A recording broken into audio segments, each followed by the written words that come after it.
Welcome back to another episode of Leading Collaborative Response. I get to spend today with Kurtis Houston just in time before he gets on a flight.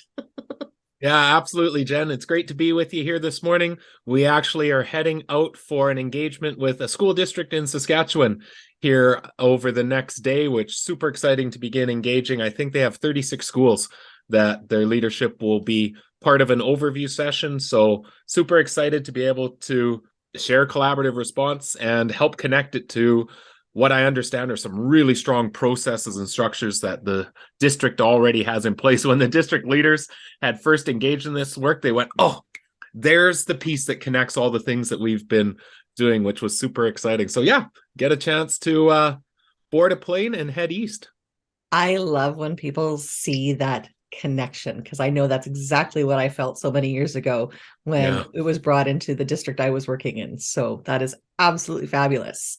Well, and it's the reason why over time we moved away from, you remember the visual that would show the three foundational components and they were just joined by lines, and to make it really intentional, like a jigsaw puzzle, that these three foundationals, they connect to each other. It was really critical in the visual that we articulated that understanding, that it connects all of it together, so that you understand the who are we talking about, what are we doing when it comes to providing support for the who, and then how do we do that? We need spaces to be able to talk and really consider how are we doing that in our classrooms, in our school, and then eventually within our system. So you talk about the puzzle pieces, and one of those Yeah, puzzle pieces is the data and evidence component. So absolutely. you and I are self-professed data geeks, so I'm really excited that we get to talk about it today. Yeah, me too. I know you've run a webinar, and we'll talk about the topic of that webinar shortly, but let's just begin with that big philosophical question. Why do we collect data? Yeah. So I can go back even historically when we were engaging in this work in the school or in my own school before we ever called it collaborative response. Again, not if anyone knows the history of this work, knows that it was not something that was built on theoretical principles. It was being lived, and it wasn't until we had to describe it to somebody else that we had to put a name to it. But it was fairly early on when we were building these conversations about different students.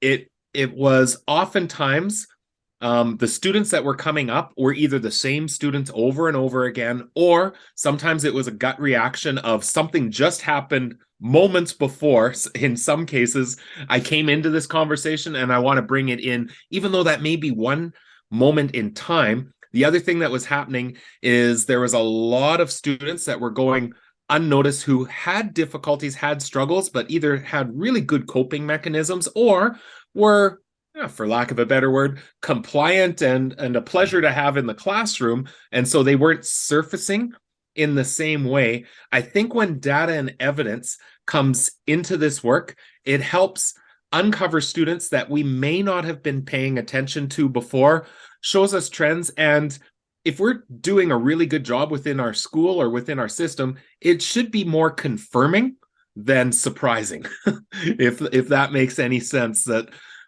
we shouldn't be looking at data and going, oh my goodness, I never knew that we should have been talking about Kurtis, but it should confirm what we think we're seeing and experiencing within our classrooms. But it really makes the responses targeted and intentional. I had a system leader one time when he was talking with his principals around the data and evidence, saying, if we're not taking even a little bit of time to assess and gather data, then we are spending a lot of time shooting in the dark, that we may not be informed in our next steps than if we have data in place and have mechanisms to be able to utilize it effectively and then use it to inform our next steps. It should make the next steps very intentional and targeted, which in time is going to maximize the most precious resource that we have, and that's time. Time is of the essence. And so I know that you did your webinar around 5 mistakes leaders make when Yeah. organizing data. So We're going to set aside the mistakes for a minute. I'm even going to set aside that webinar for a second and say, I know you're making that webinar available as an on-demand webinar in the fall. Yeah. It's very exciting. You want to talk a little bit about that? Yeah, we have a number of topics that we're going to make on demand that people can be able to access, view that webinar at a point in time when it's of value to them. And again, the value of a webinar over a podcast is great when you're driving, running, listening, whatever that looks like. But the webinar, you can actually see examples and we wanted to make it so that it's there at a point of need rather than it's scheduled at one point during the year and shoot, I missed it. It'd be nice to be able to go back. So yeah, we're really excited to automate some of those as we move into next year to be ongoing resources for leaders to be able to access when they need and however they need it. Well, I know that some of my colleagues that I talk to are really looking forward to that because your time as collaborative response grows becomes a little thinner, but everybody wants to hear from you. So the idea of being able to access you and access Lorna on demand is incredibly exciting. Yeah, we're excited to be able to do that. And again, it's learning that we've been privileged to be able to glean and gather from really exceptional leaders out in schools and districts. So we just get to be the communication of messages of great work that is happening for kids all over the place. So your webinar that you did was 5 mistakes leaders make when organizing data, which is the title of our podcast today. Yeah. Setting aside those mistakes for a second, let's talk about the importance of organizing data in general. Yeah. I think that if we're not organizing the data effectively, we again are not maximizing that precious resource of time. And I'll use a specific school example. We were working with school staff teams and trying to draft annual goals for the teams that they were able to focus on that were placed underneath some core goals that the school had set within their improvement plan. But when it came to then giving data to the teachers to help inform the development of their goals that each team was going to focus on, raw data was just given to the teachers. And it was fascinating to watch them then sift through the data. They had highlighters and started highlighting. They started color coding on their own, which is a point that we'll be talking about here a little bit today.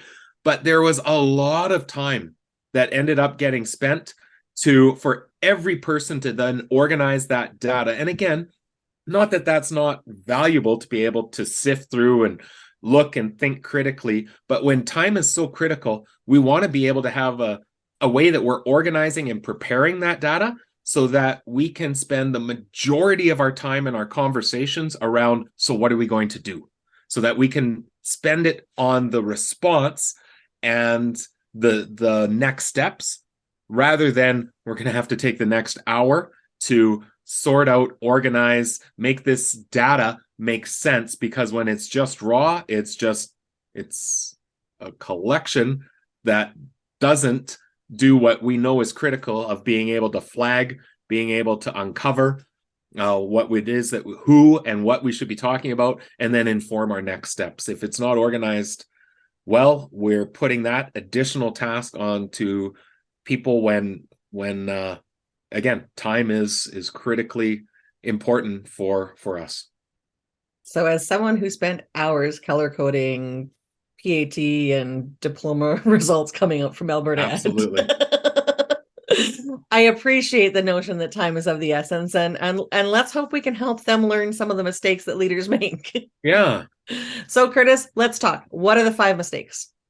Okay, so Jen, as I lay these down, they're fairly easy for me to identify because I've made each and every one of them as a leader and learned from them, and then hopefully it'll save some people some time so that they don't have to fall into the same potholes that I already occupied in previous life. So if I break down the 5, first is that there's a lack of clear alignment to priorities. So if we haven't made that clear, there's a mistake. Second mistake is that it's not being compiled for synthesis, and we'll talk about that. Third is that when the criteria when we don't have criteria in order to color code. Color coding is essential. You've already mentioned it here, but not having a criteria to allow that to happen is a mistake. Another one is when that data is then being organized solely by classes or by cohorts, specific cohorts of students, and why whole group is valuable. And we'll talk about what we mean when we say whole group, because in a school of 1,500, we do not want a data set that has 1,500 students on it. So we'll talk about that a little bit. And then the fifth thing is when it's organized solely by a single overall score, by a number or a letter, and that's all the information that's available. So I think we can break down each one of those. Oh, and as you're talking about them, I'm like, yep, done that. Yep, done Done that. yeah, Yep, of done course. that. All right, so let's break it down. So first mistake, lack of clear alignment to priorities. Yeah. So what do you mean by priorities, and how are we aligning to them? Yeah.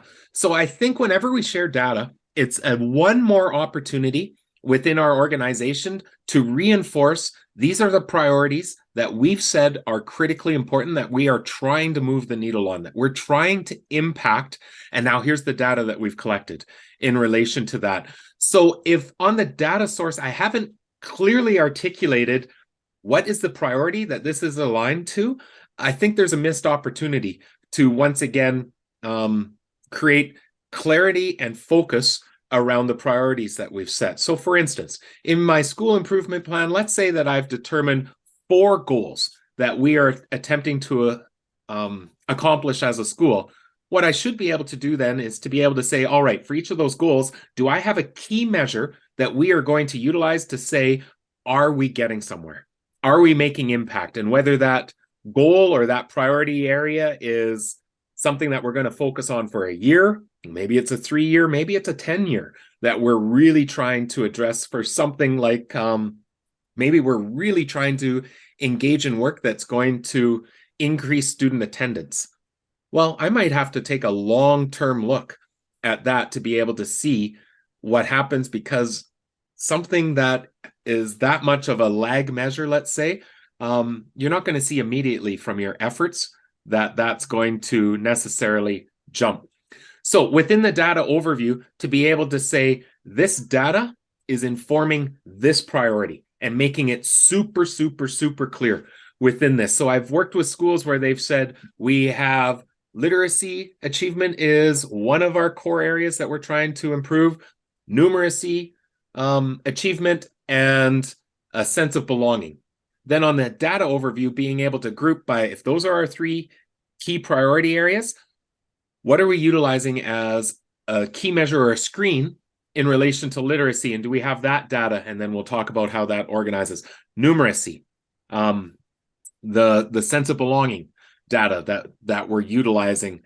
So being able to make that really clear. And within the webinar that you've referenced, I share numerous different examples of schools that have made that super, super clear that we're looking at this data because it's directly informing a priority that we are trying to really address with intentionality within our schools.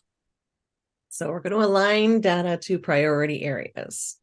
Yeah, and make it super, super clear to those that are looking through and responding to the data, the why. Why are we doing this?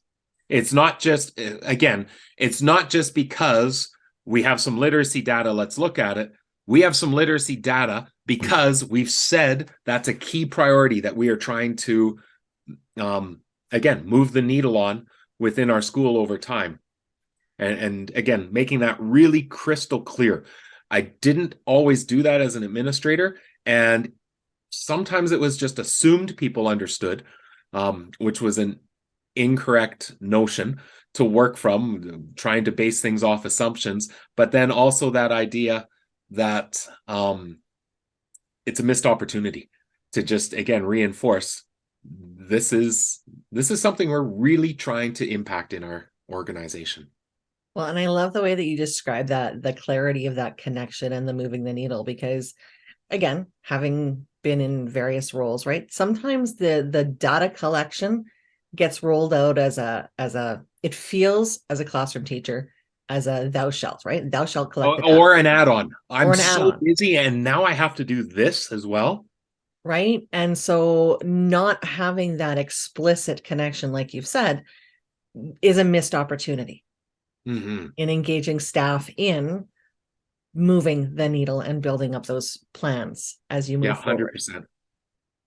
Okay, so mistake number one, we've addressed. Number two, not organizing data for synthesis. Yeah.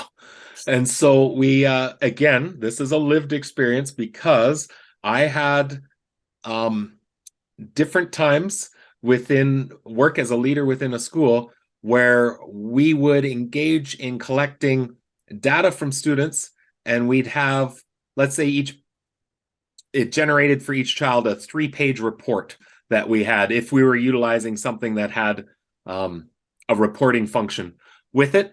And I would take, okay, here's your 25 students, each kid's 3-page report. Here's the binder with it. Can you please review before our next team meeting? That was really onerous work to be able to, again, now I have to, as a teacher, go and try and make sense. And again, not that that's not valuable. And most teachers then would be doing that anyway, which was valuable. But to then compile it for synthesis onto one page to say, all right, here's all the students, here's the key scores that we saw, maybe what are some key issues, maybe break it down just a little bit, but that it's synthesized into one space. We have a vignette in our book, Collaborative Response, where we share 2 scenarios where in one person's mailbox, it's a stack of, here's all the data from our last screening measure with a post-it note on top that says, please review prior to our next meeting. Again, that was not a hard section to write because it came direct from experience where you could see teachers overwhelmed with that. Where the second scenario is, here's that same set of results, but on top, here's one pager that gives the overall synthesis that includes things that I'll talk about around color coding, organized from highest to lowest, all of those types of elements that go into that synthesis, but that one pager is on top. So then I've got an overall picture that we can share. So in the show notes or in the YouTube description that goes along with this, I can share a data overview template that we've seen many schools adjust and customize for themselves. But to get it into a page or maybe just a 2-pager, something that's synthesized, which then makes it super easy to be able to start developing our response. When I see teachers come into team meetings carrying binders, that's usually an indication that we have missed an opportunity to synthesize. And again, not that those binders aren't valuable, they absolutely are, but I need a mechanism within the conversation to be able to say, Jen, who's a student that you've brought who is this color based on our data, and what are you seeing as a key issue? And I don't have to have you flipping through pages or binders. And again, as a leader, that synthesis allows me to be able to really start to target on individuals and cohorts that we need to be addressing. Okay, so before I move you into the mistake around criteria for color coding, Mm-hmm. I want to come back to a question that I've often heard with that notion of compiling for synthesis. Who's doing it? Yeah. So I think there's a few different ways that I've seen this done personally. And again, I know that this changes whether you have a staff or a school of 50 students or 1,500. You'd have to look at it differently. Within my own scenario, in a school of about 350 at the time, I did it. As an administrator, it took time. It would probably take me anywhere from 1 to 3 hours, depending on how good the synthesis mechanism had been developed or what that looked like. But the reason I like doing it is it modeled that I'm taking responsibility for this and I'm here to help with it. And that when you come in, it's ready. But probably more importantly is it gave me, as a leader, a great snapshot of what was happening in the school.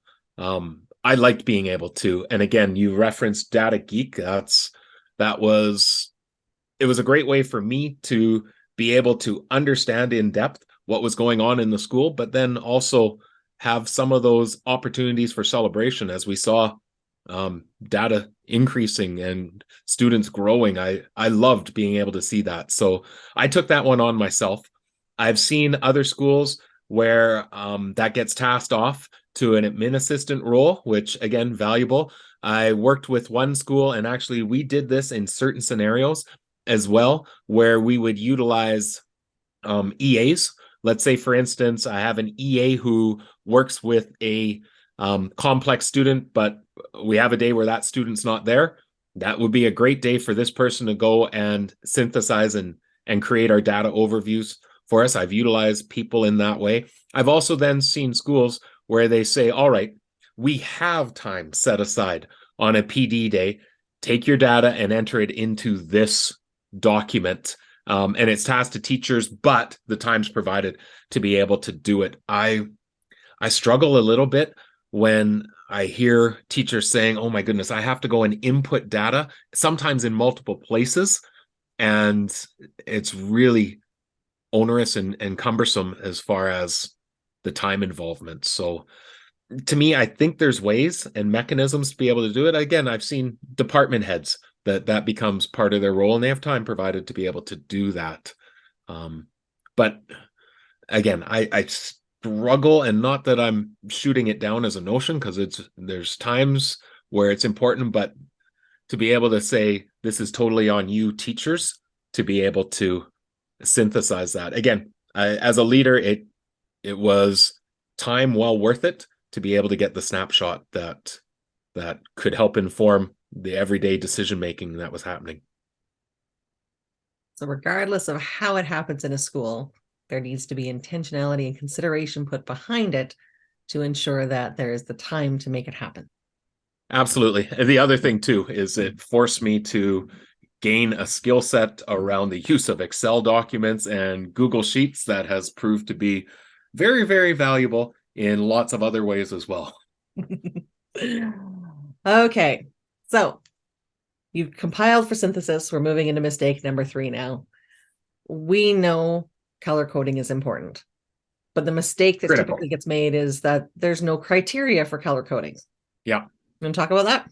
Yeah, absolutely. So I think this has probably been the biggest aha over time is color code your data.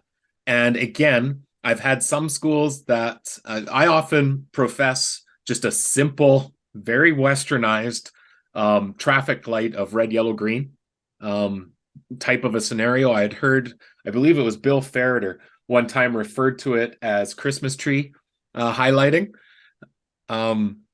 Very easy notion, but I have seen some schools that say, you know, we've created a scenario where red means bad within our school, and so they use different colors to mean different things. To me, I don't think it matters what the colors are. Choose the colors that represent best, but color coding data visualizes it. It brings it to the forefront. It pops. When you see data that is synthesized, and I put two up together, that synthesized, it's ready to look at, one has color and one doesn't, the one with color instantly pops out. Who am I celebrating? Who am I focusing on? Is there a group of students that are excelling? Is there a group of students that are significantly struggling? Are there particular areas? And again, within the webinar, we share lots of different samples and examples from schools where as soon as you see the colors, you know, the data speaks to you once it has the colors. So if there's one thing that you're going to walk away from this podcast with, it's go color code your data. Now, being able to put criteria to what does this particular color mean is really, really important. So it may be that we're utilizing reading screens that produces a letter, and we've said that if the student is between this letter and this letter, they're red. They're between this letter and this letter, they're yellow. Between this, they're green. And being able to identify, you know, this color means they're not yet meeting expectations. This one is approaching, they're getting close. This one is meeting. And I often say we also need one for who's exceeding. Who are the ones that are based on that particular key measure that we're looking at that are performing above our expectations. Let's have a color for them because they deserve a conversation or a response as well. And again, I don't think this has to be overly sophisticated. I worked earlier this year with a high school where I said, well, we don't really have screening tools. What would you suggest? And I went back to, okay, first, let's start with what's your priority. And they had said, well, we're student graduation. We want to see students graduating. Okay, well, to graduate, they have to be passing their courses. You have report card marks. Let's start there. Let's just start with your simple reporting. And what we said is if a student is between, and they were using a 100-point scale as their percentage criteria. So we said if they're between 0 and 40, they're red. If they're between 40 to 60, so right on that cusp, they're yellow. 60 to 80, I think it was green. 80 or above was blue. And then it helped to be able to say, when you come to a collaborative team meeting, identify the yellows. The ones who are close, that's the conversation we're going to have in this particular instance. But if we didn't have criteria, it would be really hard to know what those colors mean. And again, I don't think it has to be overly sophisticated. Just set criteria so that everyone understands. I have had some schools that have said, when we set criteria, every one of our kids were red. We're in a very, very difficult school and lots and lots and lots of students struggling. Then I would say I'd adjust your criteria so that I had one school even said we have dark red and we have light red, the ones who are really significantly below where we want them to be, and those that are below, but they're a little bit better or doing a little bit better, because then we can, in our conversations, we're already having conversations in our school around our complex students or our other structures. In our collaborative team meetings, let's get the ones who are getting closer to our expectations, because they're the ones we're probably going to be able to impact the most from that particular organization. But if we haven't set the criteria, if we haven't color coded, we're in trouble. I saw one school who said we're trying to really move the needle on students feeling a sense of belonging and relationships. And so they had a simple survey where students would identify who on staff they felt they had a relationship with, because they were going off the premise that students who have multiple connections to different staff members are probably going to feel a greater sense of belonging than those that have zero or very few. And then they still color coded that data of, if a student has 2 or less identified connections within the school, let's color code them red. The ones between this, let's yellow. And again, that criteria becomes super, super, super important, because without it, you can't color code. Without color coding, it's difficult to make the data speak to you visually. You talked about the school that had the red and the light red. I've worked with a school where they were all greens and blues. Everything was fantastic, right? Everybody was doing well. Well, again, then shifting that criteria for, okay, which kids are on the cusp of just missing that standard of excellence, and what can we do to support them so that they can achieve at that next level, right? 100%. Yeah. And when you do, again, that color coding, it then prompts the conversation of, okay, they're this color. What can we do to move them to the next? Yeah, exactly. So, okay, the importance of color coding. Mistake number 4, organizing the data solely by class. So my math class has its own spreadsheet, and that is color coded. And Joe's math class over there has his spreadsheet, and they're all color coded. And Jane's over here has this spreadsheet, and they're all color coded. Yeah. So, again, live this. And I think it's hugely valuable that you have that to inform your own classroom practice. But when we come together as teams, if it remain organized solely by class, we are reinforcing the idea that those are your kids, these are James's kids, and these are somebody else's kids. It's not reinforcing this cohort are ours. Even if you're right, you have these 25 students that are assigned to your particular class. But when we come together as a team, we want to be able to reinforce the idea that even though those are students in your class, you're not solely the one solely responsible for their success, or solely responsible if they're not having success. together we own it. We're together as a team. So it reinforces when we can put all of them together that they're our students. The other thing that it then starts to do is twofold. First, it allows us to be able to allocate resources where they're needed. You may, by virtue of the class that has been put in front of you in that particular scenario, Jen, there may be some things that you're able to do very successfully, but in another classroom, they're going to need some support. We're going to, instead of every classroom gets the exact same supports, we might delineate that actually, based on our data, we're going to maximize some support over this. These students are going to get some more interventions or support, or we've got a little bit of learning support time. Let's direct it into this direction because our data says that's where it needs to go. So it helps to reinforce that equitable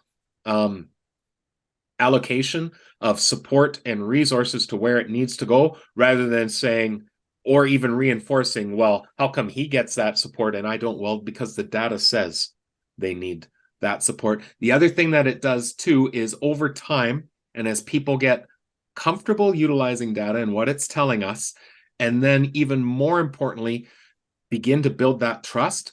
When I see my students not having the same growth or success that you're having, first off, my first reaction might be, well, there's something wrong with the assessment, or you just have better kids than I have, or all the deflections. In time, I want to be able to internalize to say, Jen, what are you doing that's leading to that success? It opens the curiosity and the engagement. Again, it doesn't happen right away, which is why we have to get comfortable utilizing data, color coding, and sharing.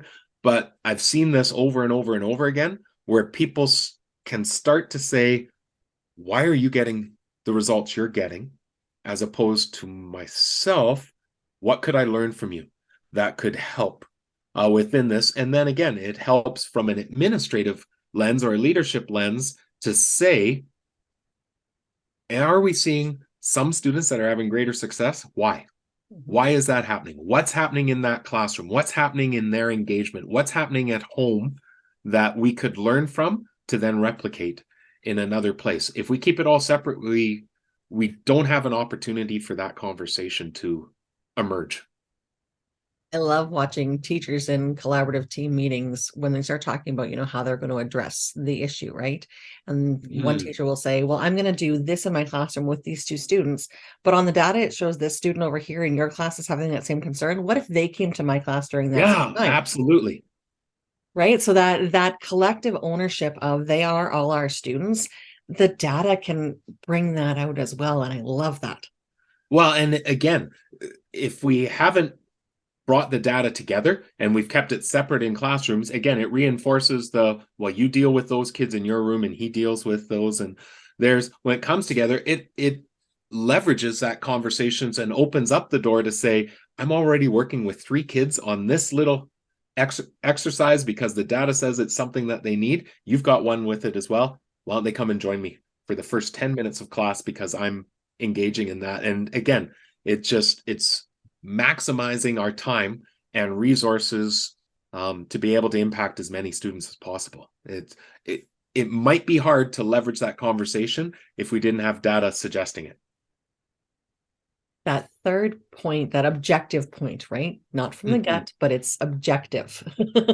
Yeah. And again, it could help us start to surface these conversations in a way that became a little safer. It allowed me as well as an administrator to be able to say, okay, Jen, we're looking at your data. We're not seeing the kids moving as much. Let's talk about why.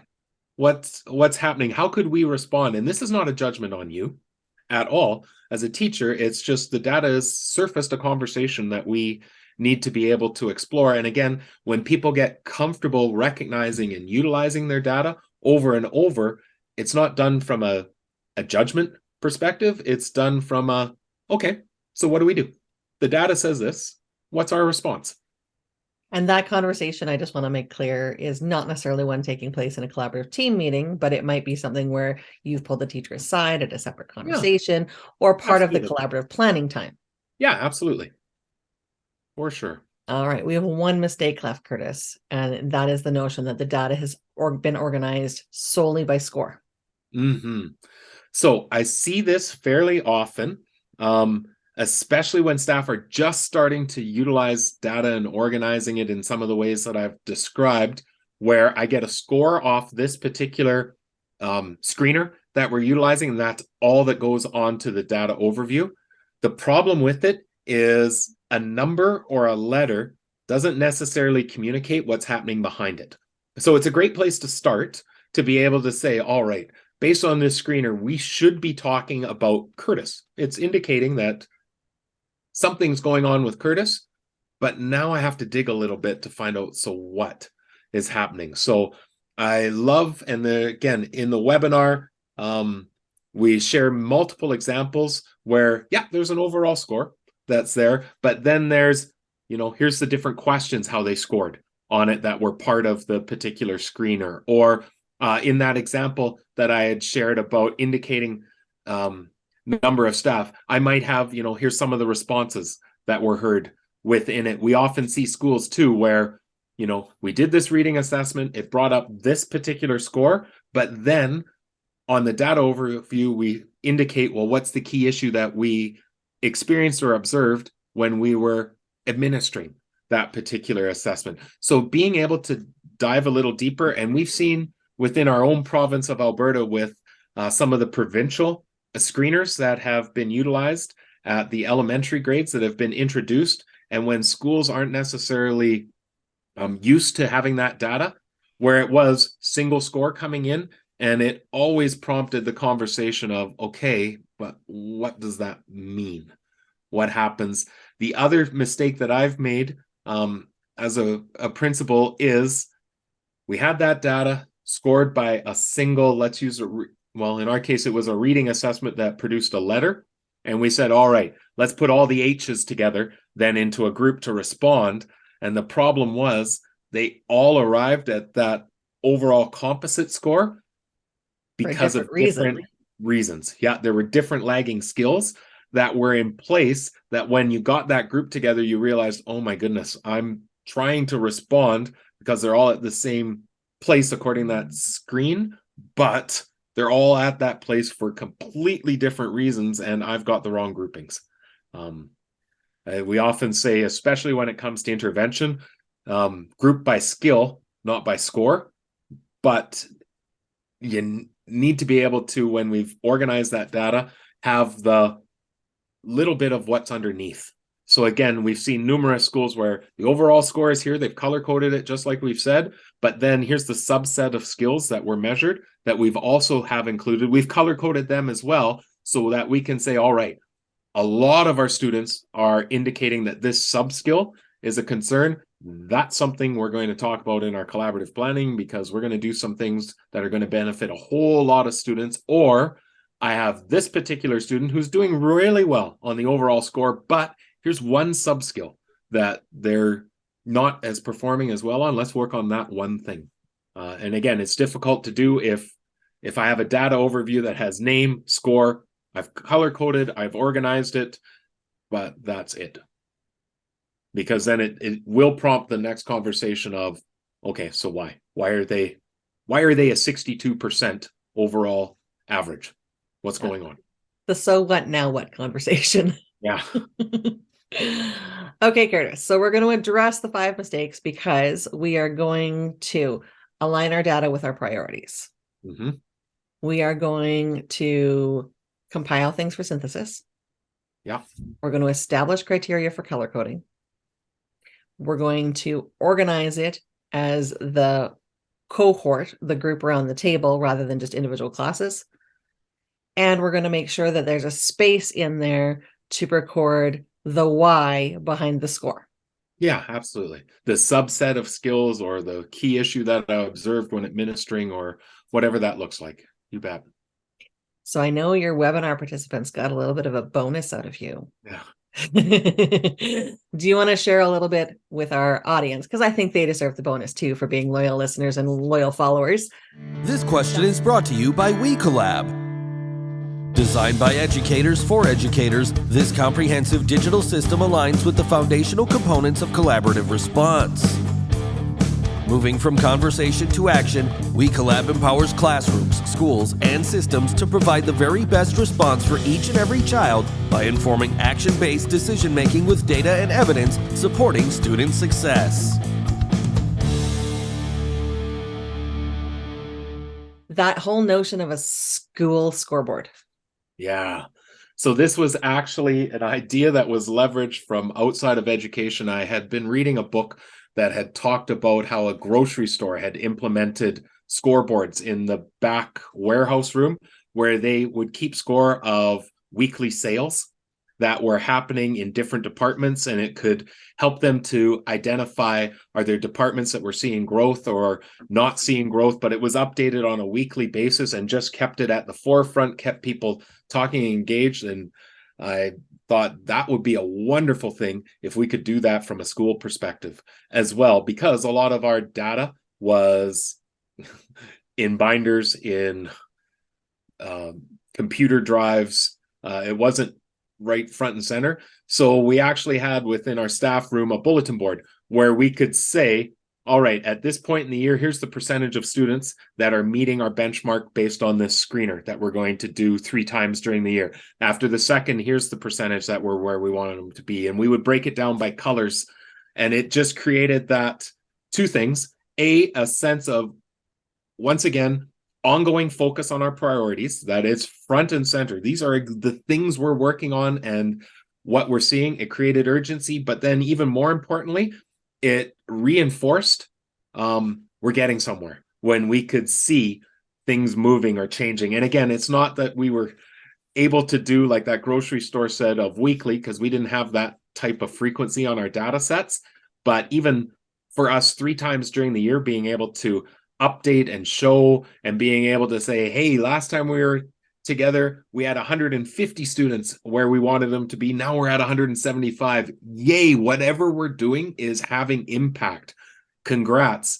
We saw a very, very simple version of this that helped a few schools build, of just taking a simple, every grade 1 classroom has the number line up at the top of the bulletin board or up at the front above the whiteboards, or we remember the time of the blackboards. I had it posted right up there for my students, where we put that right in the staff room and are able to say, in January of this year, here's the percentage of students that we were seeing meeting expectations. By June, here's the number. By the following January, here's the number. And we had one school where they were tracking over time, and man, was it ever exciting to be able to look up and just see, because of the work that the people in this building have done, look at how much growth we've been able to see over time. And it again reinforces that it feels like we're doing good things, but now we're seeing it and it's front and center. We then also began to do the same thing with behavior data that we had more frequently, where monthly we could pull in our behavior data and show, and it would start conversations in the staff room. When the new data would go up, some people wasn't as important to them as others, but for others in the building, it was an opportunity to go, oh my goodness, look at, we've seen such growth on some of our recess referrals that are coming, but oh my goodness, we're seeing a dip here. What should we do? Like, it just kept conversations ongoing. But I think the biggest part of having that visual scoreboard out there was it just reinforced, we're doing good things here, everyone. Your work is leading to what we're visualizing on this scoreboard. Awesome. You talk about having it in the staff room and the importance of it being visualized for staff. And I can think of one school that we've worked with where they actually put that data out in their hallway. Yeah, absolutely. So not only was it there for staff, staff, like it's there for the community, it's there for the parents, it's there for the kids. Yeah. And again, we schools do this for playground fundraisers, where there's a thermometer up in the very front entrance of, here's how much we've raised and we're trying to get to this goal. Well, what if we did the same for the reading priority that we're trying to address, or student engagement, or graduation rates? If that was out there and visualized, and again, there was some data we didn't want out in the hallways because it would show, at grade 1, here's what we are experiencing. Grade 2, we would show those data sets within it where we didn't want to necessarily out in the hallway create the competition or conversations around that we wanted to have in the staff room, but to have those overall measures. And again, we've seen it in different schools. Man, is that reinforcing? And as a parent coming into the building to see, oh my goodness, over the last 3 years, look at the graduation rates that have happened, or look at the parent satisfaction results that we're just seeing continuing to climb. I'm so glad my kid's in this building. So Kurtis, we've been through the 5 mistakes. We've given our audience a bonus. Before I let you go, I need to put a frequently asked question in front of you. Absolutely. Schools and districts are often asking the question, what data should we be collecting? 100%. It's the one I get most frequently of, okay, so could you suggest what we could use as a tool, or which data, which assessment should we be utilizing? And my first response is, I think that's the wrong first question to ask. I think the first question you should be asking is, what is your priority or priorities that you're trying to impact? Start there. And when a district says, we are trying to increase student engagement, then that should fuel the next question that you just asked is, okay, so what data should we be collecting on student engagement? How would we know if students are engaged? Then that's going to inform, okay, do we go and find a tool that can do that? Do we create our own? And I often say to schools, start with what you have. If you don't have anything, start with something simple. It can become more sophisticated over time. When we were engaging in some literacy work for students, we started with just, this is a reading assessment we're all utilizing anyway. Let's start there. And then in time, we started to gather student surveys around, do you enjoy reading? It's one thing if you can read, do you like it? Where we built out simple surveys, and then our data set over time became really sophisticated, but we didn't start there. But I think it has to start with, what's the priority? And again, I'll go back to that simple example of the high school saying, we're trying to increase graduation rates. Okay, well, let's think of, do you have any data right now that would indicate which students you should be paying attention to? Yeah, you've got report cards, marks. Awesome. There's where you start. Start with that. Now, in time, can we get something that's more objective, more systematized, that measures other things? Absolutely. We can add to it, but start with your priority, figure out the easiest way to start collecting some data, and build from there. I think that's the most important. And I've also had the reverse of, we're collecting all this data. Which one should we be paying attention to? And I think it, again, begs the question of, okay, well, what's your priority? And out of all of that, is there one of them that is the most clear indicator? Let's start there and start organizing that. That doesn't mean over time that we couldn't have 5 pieces of data that are informing the conversation in relation to this priority area, but grow into it rather than, yeah, we gather info on this, and now it's really overwhelming to start organizing it all at once. I love how your description aligns with classroom planning, right? What do I want the kids to know, and how am I going to know they know it? Yeah. What is and my then priority? When they don't, what do I do? Exactly. Right. And so what is my priority, and how am I going to know that we're making headway with that priority? And then absolutely the next question is, if we're not, what are we doing about it? Yeah, absolutely. And again, it is that simple backwards by design understanding of, what are we trying to address? How will we know if we're making headway? And then what do we do? Where sometimes we reverse those within our school to say, all right, we have a school improvement plan. Let's talk about all the things that we should be doing, rather than, yeah, but do we have a data source that's going to tell us if those things are actually working when we start implementing? And again, what's our baseline? Where are we starting at? Maybe we've set a goal that actually, if you look at our data, this wasn't necessarily something that we needed to direct all of our energy or attention at. But when we look at our data, oh my goodness, we're missing something here. Data sparks the story. Data sparks the response.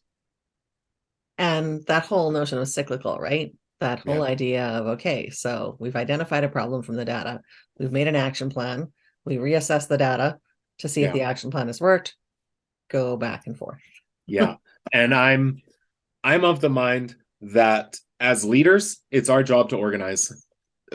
It's our job to organize that data or have a system that we've helped to reinforce or establish of organizing that data. I don't think it's fair for us as leaders to be able to say, teachers, gather all your data, organize all your data, respond to your data, and I'm not involved in helping to support that effort.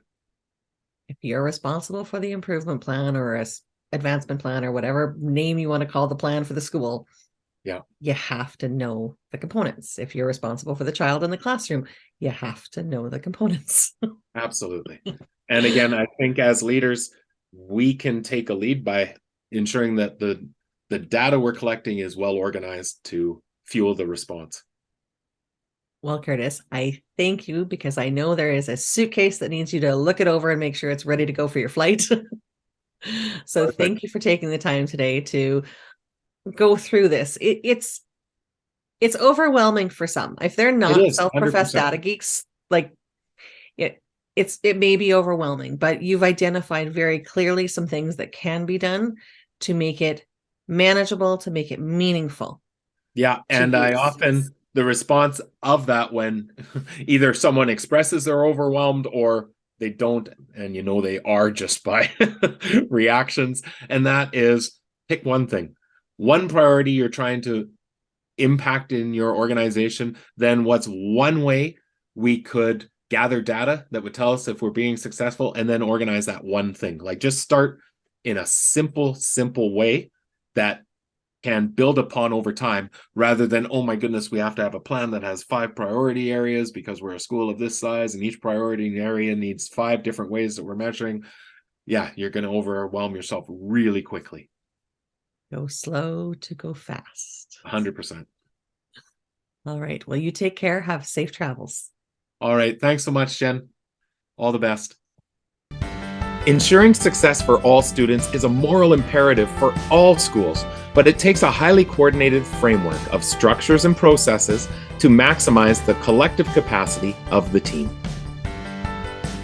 In collaborative response, 3 foundational components that transform how we respond to the needs of learners, we share an organizational mindset that involves fundamental shifts for schools and districts. Numerous school and district examples, as well as access to a large number of resources, are provided within the text and in the accompanying companion website.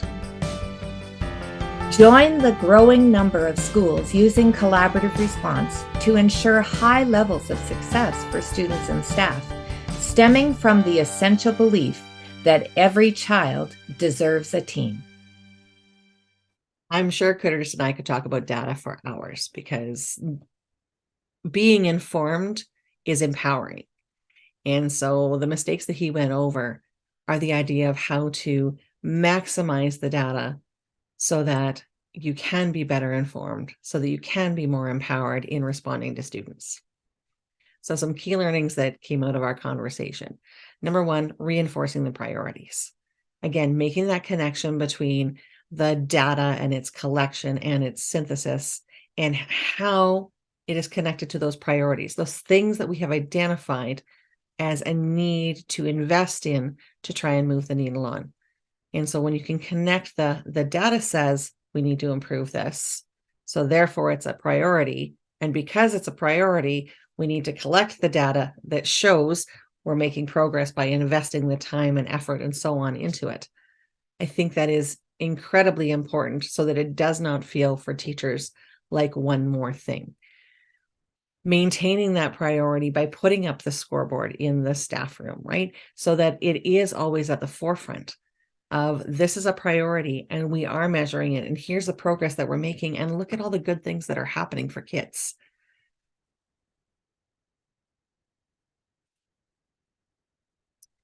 A second thing that Kurtis talked about was that notion of maximizing time. So the importance of data being ready at the synthesis level to have those collaborative team meeting conversations rather than everybody bringing their binder and trying to sort through.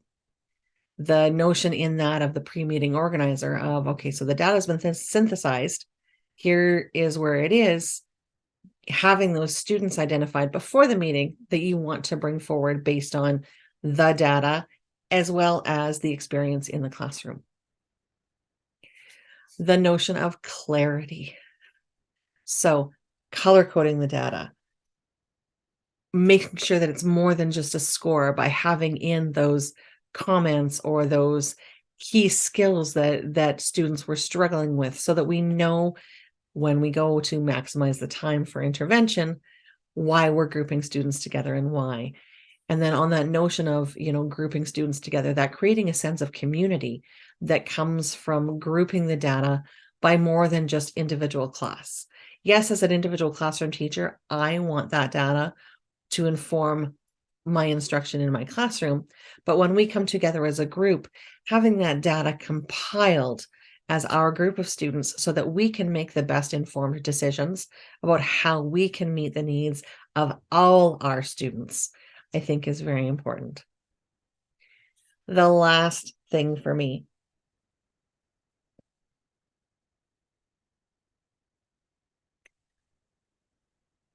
the last key learning for me, and it continues to come up the more that I engage in these conversations with Kurtis and Lorna and the rest of the Jigsaw Learning team, is truly the desire to share.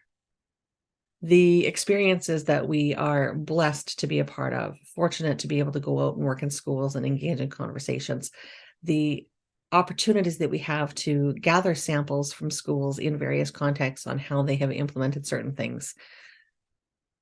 We are lucky in the roles that we have. And so we want to make sure as Jigsaw Learning that we are giving back. And so I highlight all the time the resource that is our website, jigsawlearning.ca. By all means, please go and check out all the resources that are there. There's more than I could possibly describe. Specific ones pertaining to this topic are linked in the description for both our podcast and our YouTube audience. And so you'll be able to see that data template overview. You'll be able to see a template for identifying criteria for color coding assessments. So thank you all for being here. And again, keep data at the forefront when connecting to your priorities so that you can see the great work that you're doing. For more on collaborative response, visit jigsawlearning.ca or join the JL Insider to receive access to newly added resources and content. Make sure to follow us on social media. Subscribe to the podcast and the Jigsaw Learning YouTube channel to access past and upcoming episodes. Join us again to continue to build your own capacity and leading collaborative response in your context.